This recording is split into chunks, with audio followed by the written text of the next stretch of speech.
Hi everyone, for those of you who don't know Mark Rippetoe, he is a well-known strength coach, and as it turns out, he knows virtually nothing about nutrition, as he just recently published a video titled Veganism and the Human Diet, where he made a number of anti-scientific claims about veganism, how it affects human health, athletic performance.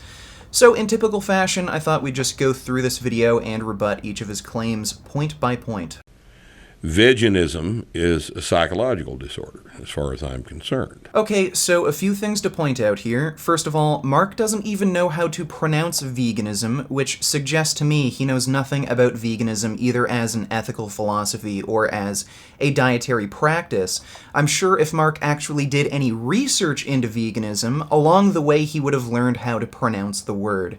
Secondly, Mark claimed that veganism is a psychological disorder.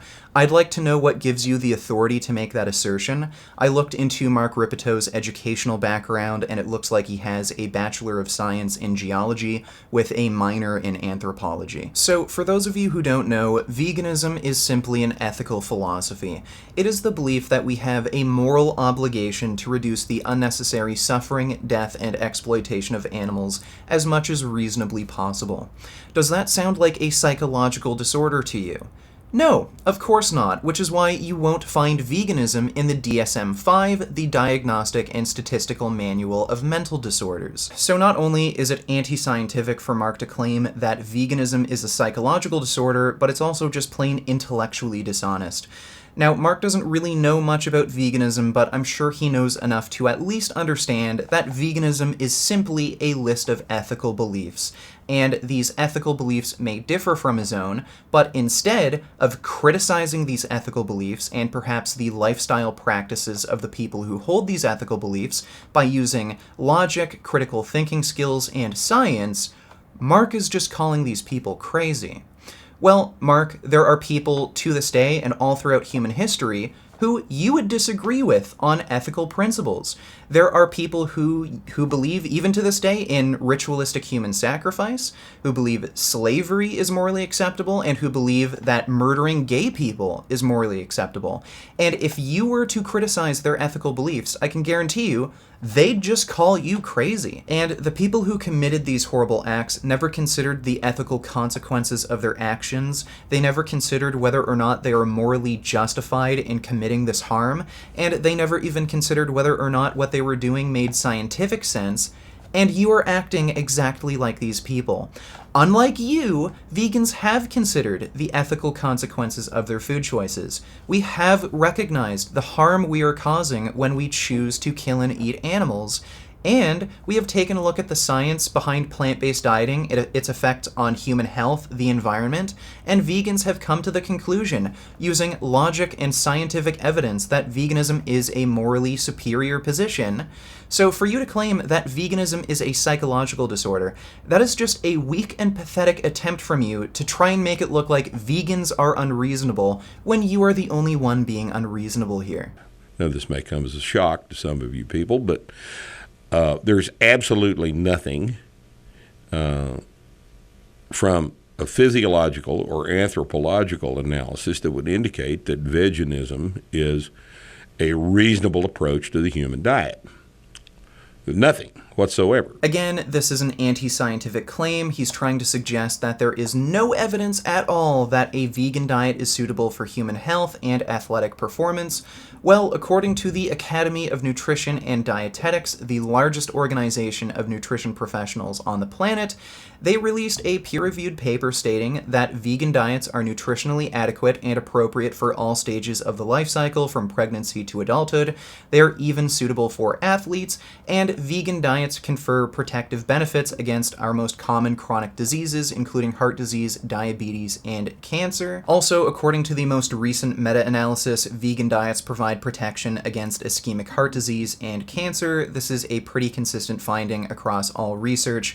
And according to the most recent prospective study out of the UK, only the vegan and vegetarian diet group saw a statistically significant reduction to all-cause mortality risk. So not only is Mark Rippetoe wrong about his health claims, I'd even go as far to say that he's lying. He's a smart enough guy, he looks at enough research to be aware of this data that vegan diets do in fact provide protection against chronic disease and have advantages over mixed omnivorous diets.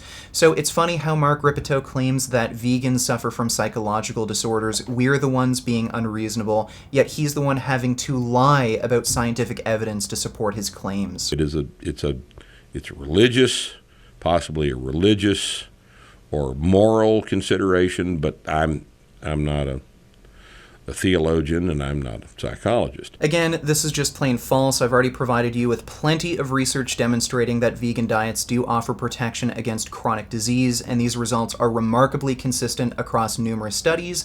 And again, the largest organization of nutrition professionals in the world disagrees with you. The Academy of Nutrition and Dietetics has released a peer-reviewed paper stating that not only are vegan diets nutritionally adequate, but they are suitable for all stages of the life cycle from pregnancy to adulthood. They're suitable for athletes and offer protection against chronic diseases. Clearly, vegan diets do offer additional health benefits compared to mixed omnivorous diets, and your opinion isn't shared by the majority of experts. So again, you're claiming that vegans suffer from a psychological condition, we're crazy, unreasonable. Well, no, you're the one who is being unreasonable here. Your claims are not backed up by science. You are just making just an endless series of anti-scientific falsehoods. And I'm primarily concerned with efficiency here. Plant-based diets are not efficient. Plant-based proteins are incomplete. If you're going to do pea protein, it's going to have to be engineered to the point that it's no longer pea protein. Okay, again, multiple falsehoods. Mark is completely ignorant of very basic facts about nutrition. So first of all, Mark claimed that plant proteins are missing amino acids. They have an incomplete source. They're an incomplete source of protein. This is false. Every single plant food has a complete amino acid profile. In fact, the only food that doesn't have a complete amino acid profile is gelatin. It's missing the amino acid tryptophan, but every other food has a complete amino acid profile. It's just that different foods have varying ratios of amino acids. So certain foods might be low in methionine, they might be low in some other amino acid, but they do have a complete amino acid profile. Secondly, Mark claimed that because these plant proteins are missing amino acids, they are not as good at facilitating body composition changes during weight training, so they're not as good at building muscle. Again, this is completely false. It's not backed up by research. According to randomized placebo-controlled trials, pea protein, soy protein, and even rice protein are just as effective at facilitating body composition changes, i.e. muscle growth, compared to animal sources of protein like whey protein. So once again, Mark, your claims are not backed up by science, but you are claiming that vegans are the ones who are being anti-scientific and unreasonable. Why don't you just, have some meat and just shut up, just have some meat. If you object to killing animals, do you disinfect your mouth with mouthwash? What about the poor little bacteria? Well, they're not really animals, but, they're alive. Again, just more ridiculous arguments. So Mark is asking us, well, why don't you just shut up and eat meat, right? Like, who cares? Just shut up and eat meat. Well, we've already determined that eating meat increases our risk of chronic disease, so maybe I want to avoid heart disease, maybe I don't want to die younger and I want to live long, so I think that's a valid reason to avoid eating animal products. Secondly, according to the best available research, there doesn't seem to be any difference between plant protein and animal sources of protein, at least in terms of facilitating body composition changes in response to weight training. So if eating meat is going to increase my risk of chronic disease and death, it's not going to give me any athletic benefits, it's not going to make me build muscle any faster. Why would I do it? Especially considering that it's horrifically cruel. Why would I needlessly take away the life of an animal? Why would I support needless suffering and death if there is absolutely no benefit to me? And then Mark asks, Well, what, do you use mouthwash, or do you feel bad about the bacteria you're killing? Well, Mark, bacteria aren't sentient. These organisms you're talking about, like bacteria, microorganisms, plants, they're not sentient, they can't think, they can't feel, they don't suffer and feel pain. So that's why I don't feel bad about using mouthwash when I kill bacteria in my mouth, but I do feel bad when somebody slices an animal's throat open. All right, does that clear things up for you, Mark? What about when you walk around in the yard and step on nematodes? Nematodes don't have a right to be in your yard uninterrupted in their little crawly business by your feet squishing them into protoplasm. How do you think they feel about that? Okay, so I would call this an appeal to futility fallacy. Mark is suggesting that because it's impossible to stop all suffering and death, we might as well not even bother to stop any suffering and death.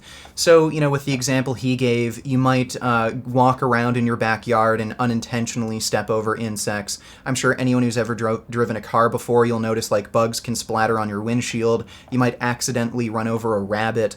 So what's the point of not eating meat, not supporting animal agriculture, when just through normal daily activity, even when you don't intend to, you're going to end up killing animals anyway. So we might as well just eat meat because we're just going to kill animals regardless.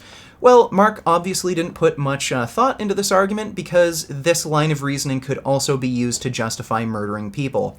Tens of thousands of people are killed in motor vehicle accidents in the United States alone. This equates to millions of deaths worldwide. So because there are going to be unavoidable car accidents where people die, does that make it okay for me to take my car and intentionally run people over? We're not going to end all traffic fatalities no matter how much we try, right, Mark? So I might as well just deliberately kill people.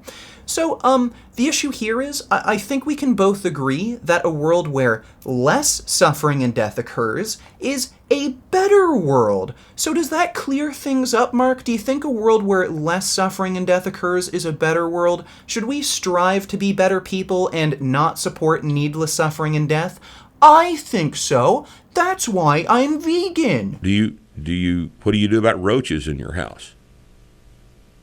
You just coexist peacefully with the roaches in your house? What about mice and rats? What about the rats in your attic chewing the insulation off of your wiring? Potentially subjecting your house to being burned down. What do you peacefully coexist with those? Where does this shit stop? So to answer Mark's question, where does this stop? Where do we draw the line? When is it okay to kill animals?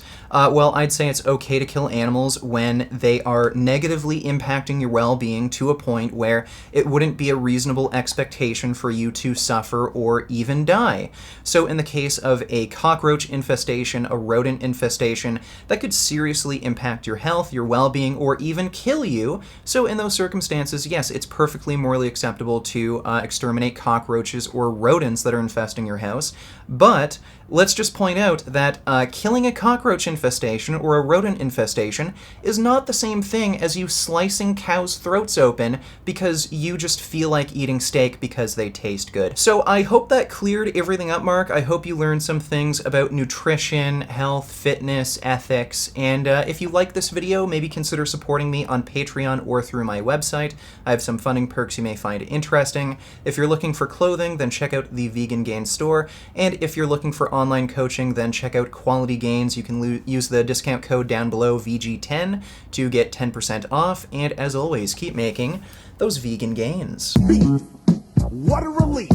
When will this poisonous product cease? This is another public service announcement. You can believe it or you can doubt it. Let us begin now with the cow. The way it gets to your plate and how